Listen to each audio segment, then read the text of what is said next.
एक बार बुद्ध एक गांव में भिक्षाटन कर रहे थे। अचानक उनके पास उनका एक भिक्षु आता है और उनसे कहता है, बुद्ध जल्दी चलिए, वहाँ लोग अहिंसक को बुरी तरह से मार रहे हैं। अहिंसक बुद्ध का एक भिक्षु था। बुद्ध और वह भिक्षु दौड़कर अहिंसक के पास पहुंचते हैं और देखते हैं कि अहिंसक खून से लथपथ है और लोग उसे डंडों से पीट रहे हैं। बुद्ध अहिंसक को पिटता देख अहिंसक को पड़ने वाले डंडों के सामने आ जाते हैं। लोग बुद्ध को देखकर डंडे मारना बंद कर देते हैं और बुद्ध से कहते हैं, बुद्ध आप इस पापी को क्यों बचा रहे हैं? यह हमारा अपराधी है, हमें इसे दंड देने दीजिए। बुद्ध गांव वालों से पूछते हैं, तुम इसे किस बात की सजा दे रहे हो? गांव वाले कहते हैं, बुद्ध यह पापी है, यह राक्षस है, इसने सैकड़ों लोगों की हत्या की है। यह अब भिक्षु बनकर अपने पापों को छुपाना चाहता है। हम जानते हैं यह उंगली माल राक्षस कभी नहीं बदल सकता। हम इसे नहीं छोड़ेंगे, हम इसे सजा देकर रहेंगे। बुद्ध गांव वालों से कहते हैं, परंतु अब इसने सभी बुरे कृत्य छोड़ दिए हैं। अब यह सद्धर्म के मार्ग पर चल रहा है। अब यह वह उंगली माल नहीं जो लोगों की हत्या करता था। बुद्ध की बात सुन गांव वाले बुद्ध से कहते हैं, बुद्ध यह कभी नहीं बदल सकता, इसकी वही प्रवृत्ति है। चाहे यह कितना भी साधु का वेश धारण कर ले, मगर इसका उद्देश्य हमेशा लोगों को कष्ट पहुंचाना ही रहेगा। बुद्ध कहते हैं, क्या तुम्हें इसके भीतर परिवर्तन नहीं नजर आ रहा?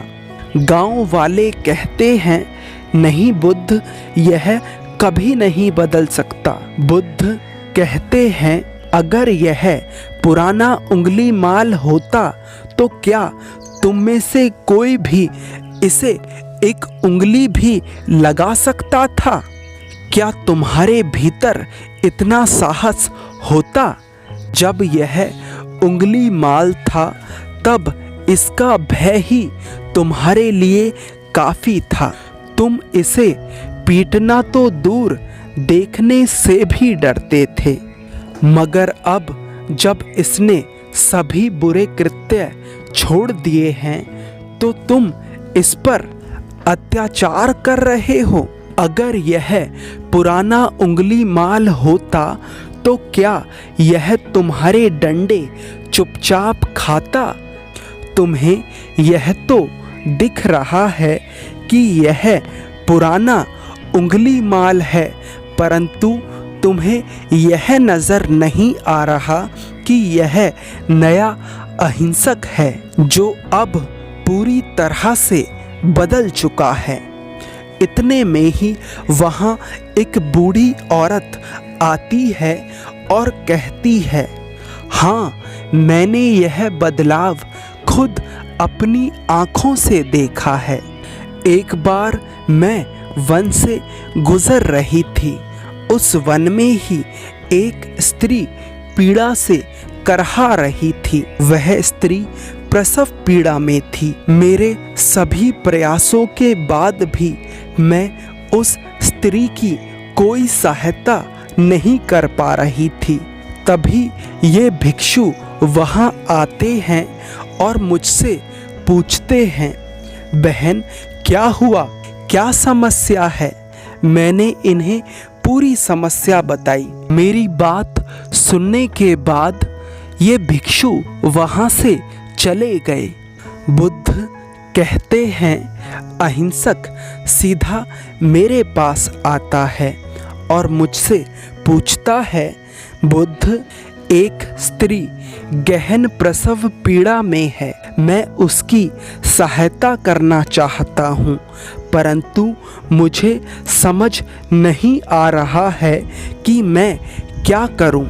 मैंने अहिंसक से कहा, अहिंसक, तुम जाओ और उस स्त्री से कहो, जब से मैंने इस पृथ्वी पर जन्म लिया है तब से अब तक मैंने जितने भी अच्छे कृत्य किए हैं उन सभी के पुण्य मैं तुम्हें देता हूँ और तुम्हें तुम्हारे सभी कष्टों से मुक्त करता हूँ। मेरी बात सुन।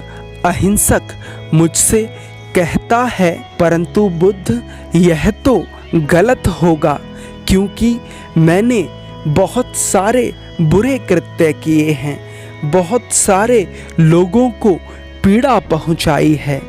फिर मैंने अहिंसक से कहा, अहिंसक, अब तुम जाकर यह कहना कि मैंने सभी बुरे कृत्यों को छोड़ने के बाद जितने भी अच्छे कृत्य किए उन सभी का पुण्य मैं तुम्हें देता हूँ और तुम्हें तुम्हारे कष्ट से मुक्त करता हूँ।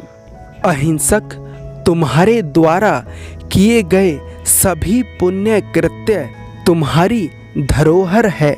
अब यह तुम्हारी इच्छा है कि तुम इन्हें दूसरे के लिए खर्च करना चाहते हो या अपने लिए बचाकर रखना चाहते हो। अहिंसक दौड़कर उस स्त्री के पास जाता है और उस स्त्री से कहता है, बहन, मैंने जब से सभी बुरे कृत्य त्यागे हैं उसके बाद से मैंने जितने भी अच्छे कर्म किए हैं उन सभी का पुण्य मैं तुम्हें देता हूँ और तुम्हें तुम्हारे कष्टों से मुक्त करता हूँ। इतना कहते ही वह स्त्री अपनी पीड़ा से मुक्त हो जाती है। उंगलीमाल एक राक्षस था जिसने सैकड़ों हत्याएं करी थीं, मगर वह भी बुद्ध के प्रभाव में आ बदल जाता है। तो आपके द्वारा की गई गलतियां तो उसके सामने बहुत छोटी हैं, तो आप क्यों नहीं बदल सकते? ज़रूरत है बस इच्छा की। अगर आपके भीतर अपने जीवन को बदलने की इच्छा है तो आप अपने जीवन को बदल सकते हैं। धन्यवाद।